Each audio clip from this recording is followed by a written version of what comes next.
Buah kurma dipetik beruang, merpati lepas di tepi gerbang. Jangan terima politik uang, korupsi banyak makin berkembang.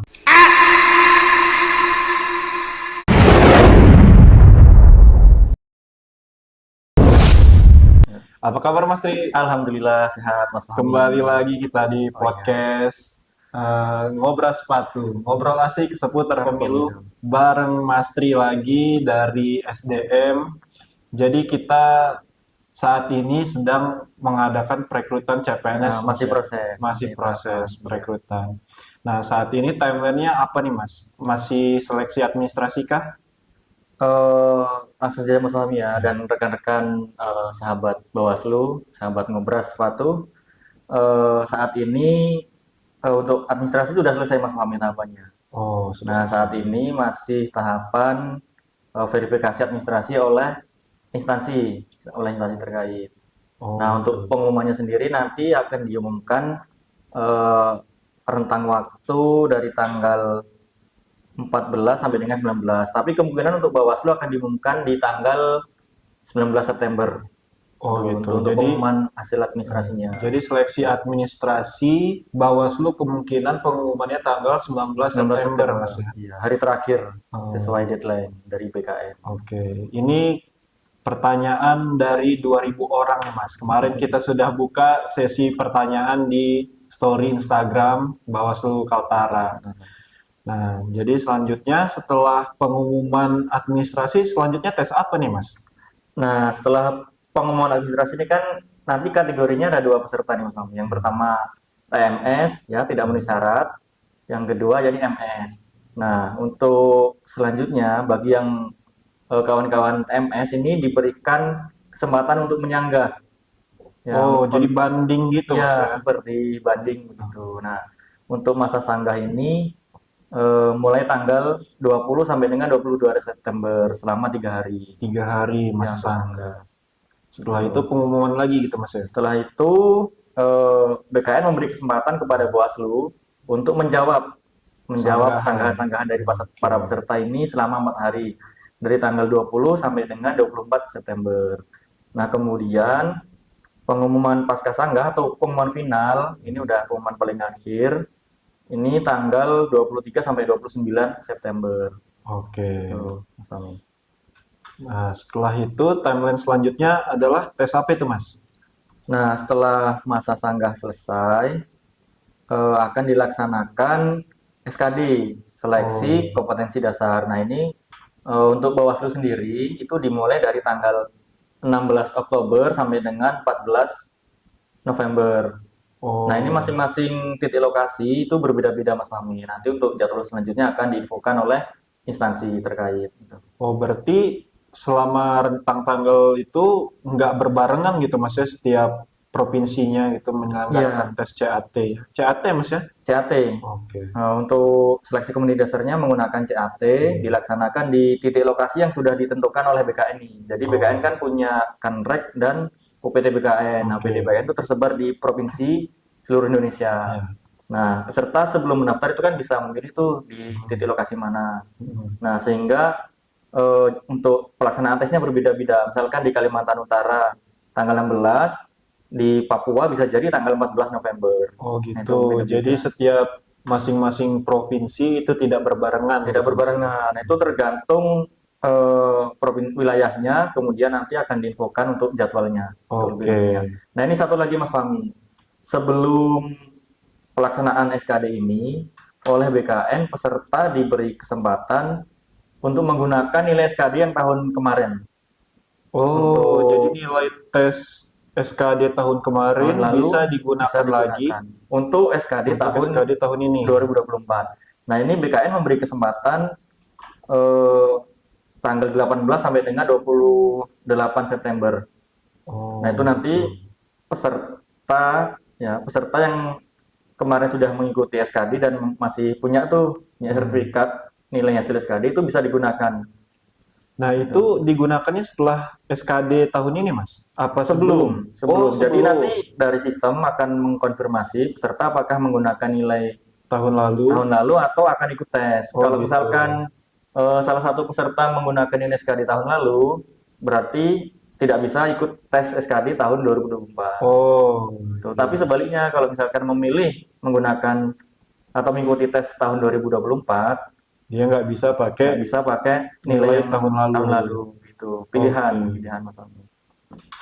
Berarti dia tinggal tunggu pengumuman aja Mas ya kalau pakai nilai tahun lalu. Ya, betul. Kalau Oh, misalkan pakai tahun lalu tinggal menunggu pengumuman akhir nanti, menunggu saingannya tes semua. oh ya, baru Tuh, pengumuman, baru di situ pengumuman. dia bisa lihat dia ranking berapa. Iya, betul. Oh, jadi ada yang baru, sesuatu yang baru nih Mas ya. Iya, Bisa pakai tahun bisa, nilai tahun lalu. bisa. Oke. Nah, kalau tes CPNS Bawaslu ini Mas di lingkungan Bawaslu, itu tesnya apa aja sih Mas? eh Gini Mas Fahmi, sebenarnya untuk CPNS ini, terutama untuk SKD itu tidak ada perbedaan ya antara satu instansi dengan instansi lain. Oh gitu. Jadi untuk SKD ini semua disamaratakan. Dia tidak memandang apakah pemerintah daerah atau kementerian, itu sama saja.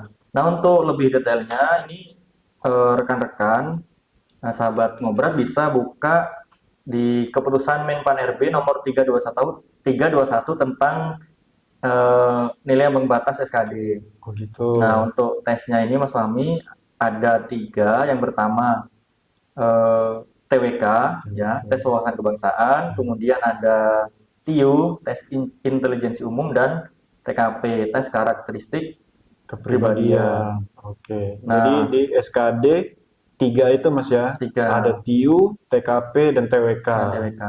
Dan di Permenpan ini juga sudah apa ya, sudah ada kisi-kisinya gitu, Oh. detail-detailnya. Misalkan kita beri satu contoh ya.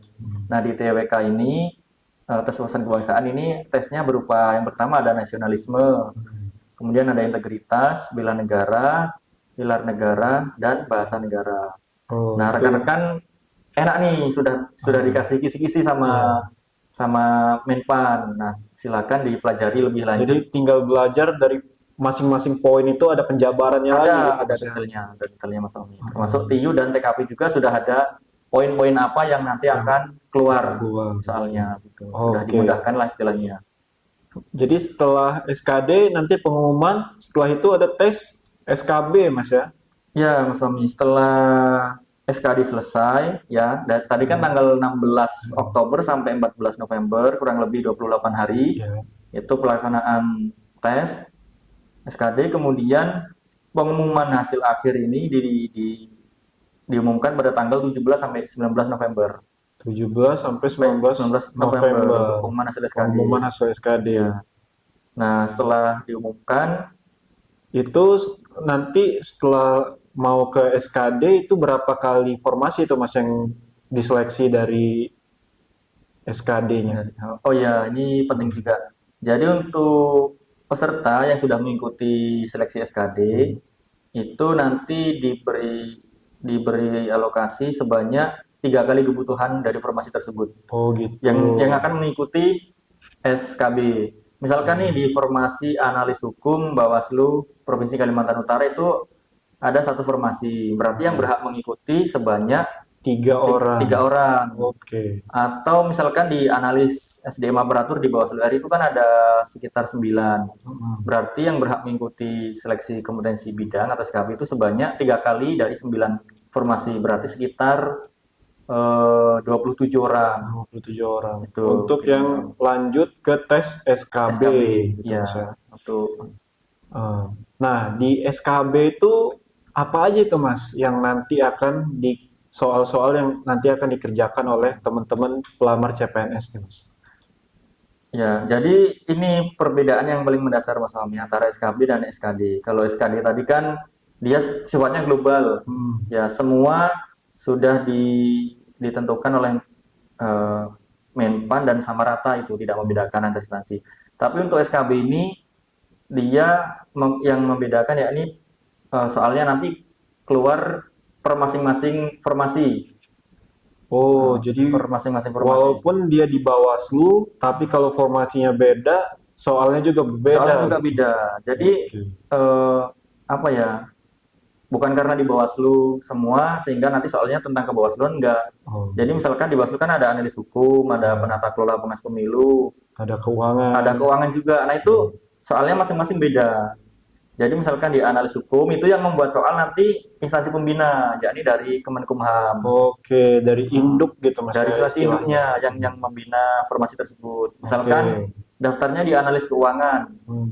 Nanti soal soal terkait analis keuangan yang membuat dari Kementerian Kemenku. Keuangan. Oke, berarti kalau dia dari formasi penata kelola pengawas pemilu, itu berarti soalnya dari Bawaslu gitu Mas ya? Dari Bawaslu Oke. yang membuat Bawaslu. Nah ini Mas Fahmi sebagai informasi bocoran dari pengadaan tahun 2021 lalu, ini sebenarnya Menpan juga sudah apa ya memberikan kisi-kisi sangat detail terkait apa-apa yang akan keluar di soal SKB tersebut.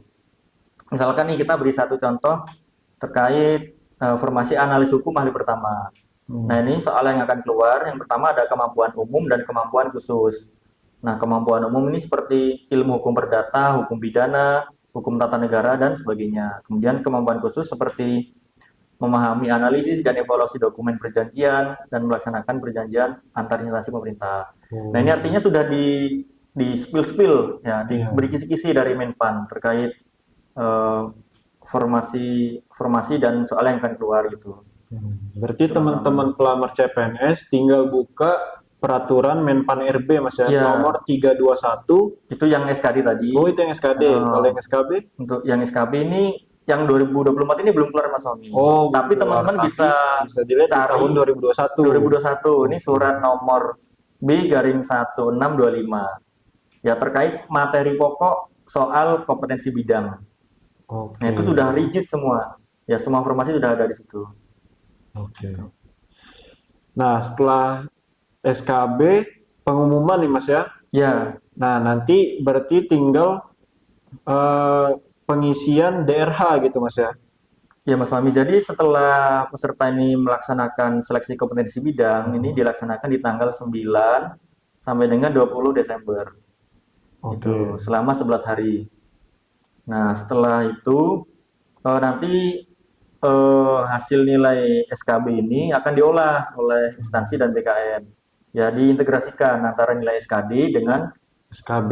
nilai SKB. Nah, untuk bobotnya sendiri Mas Fahmi ada 40% untuk SKD, 60% untuk SKB. SKB. Nanti diolah sama BKN, nanti baru di peringkat akhir. Nah, setelah diumumkannya di tanggal 5 sampai 12 Januari 2025. 25. Oh. Nah, setelah itu ada masa sanggah. Misalkan nih ada salah satu peserta merasa apa kurang puas dengan Ah, hasil olahan instansi itu bisa melakukan masa sanggah lagi. oke. Nah, itu diberi sanggah selama 3 hari, tanggal 13 sampai dengan 15 Januari 2025. Nah, Itu Mas Fahmi. berarti kalau misalnya nilai teman-teman nilai SKD-nya besar, jangan terlena Mas ya. Oh iya, betul. Karena SKB bobotnya lebih besar 60% daripada Ya, SKD. itu. Begitu juga sebaliknya yang Jadi, teman-teman nilai SKD-nya kecil, jangan langsung putus ya, asa. jangan berkecil Jangan hati gitu berkecil ya. hati. Kita masih bisa ngejar Di di SKB-nya SKB-nya. karena bobotnya lebih besar di SKB. Oke. Banyak itu Mas Fahmi contohnya kan dari rekan-rekan dia peringkat paling bawah setelah ikut SKB Melejit naik langsung. melejit naik paling atas itu banyak kasus-kasusnya. Begitu Hmm. juga yang SKD-nya paling tinggi dia anjlok di Anjlok. SKB-nya itu Oke. banyak. Ya, itu jadi ada strateginya gitu Mas ya Ya, betul. untuk mengerjakan soal-soal CPNS ini Mas ya. Nah, terus nanti setelah tes SKB biasanya ada live score gitu Mas ya di Ada YouTube ya. semua, ada Ada semua semua. Nah, di nanti live score. teman-teman bisa lihat skornya gitu Mas ya. Nah, kalau misalnya skornya berbeda antara live score dengan yang Pengumuman pengumuman akhir, nah itu bisa di masa sanggah itu Mas bisa ya untuk disanggah. bandingnya ya. Ya. Jadi Oke. selama rekan-rekan tes itu teman-teman kita yang di luar, kemudian keluarga kita itu bisa langsung melihat skor kita, progres kita di YouTube, Mm-mm. di YouTube BKN masing-masing nanti Mas Fahmi. Nah itu setelah selesai tes pun masih terekam tuh di YouTube-nya masih ada. Nanti rekan-rekan bisa tuh di screenshot lah nilainya, Ya. ya untuk pegangan kita nih. Bukti gitu. Bukti nanti kita bandingkan dengan pengumuman akhir apakah sama atau berbeda. Oke. Misalkan berbeda, nah baru bisa dilakukan sanggah. setelah dinyatakan lolos nih Mas di rankingan kita kan. Nah, selanjutnya berarti kita apa nih Mas selanjutnya Mas? Setelah pengumuman akhir dinyatakan lolos, nanti ada waktunya untuk mengisi DRH, Daftar riwayat hidup. daftar riwayat hidup. Nah, di situ ada pilihan lagi, penegasan dari instansi dan BKN. Hmm. Sebelum mengisi daftar riwayat hidup, apakah kita bersedia untuk melanjutkan atau tidak? Itu Mas Fahmi. Oh, Dikasih jadi pilihan. misal saya memilih di awal pendaftaran, saya memilih formasi di Kalimantan Utara. Hmm.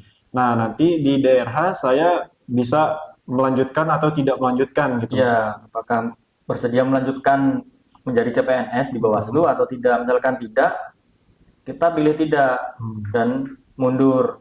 Nah, Berarti sehingga otomatis gugur ya Mas ya? gugur. Nanti kekosongan tersebut bisa diisi peringkat yang Di bawahnya. bawahnya. Nah, tetapi ini misalkan Mas Fahmi milih bersedia, Hmm. tetapi nanti Mas Fahmi tidak menyelesaikan pengisian daftar riwayat hidup. Hmm. Nah, itu otomatis nanti Mas Fahmi akan diblokir oleh sistem. Jadi nggak bisa ikut tes tahun depan gitu Nggak Mas ya? bisa. Itu 1 tahun anggaran untuk tahun berikutnya itu diblokir. Mas Fahmi kena sanksi lah istilahnya. Iya. Tidak bisa ikut lagi. Gitu kan.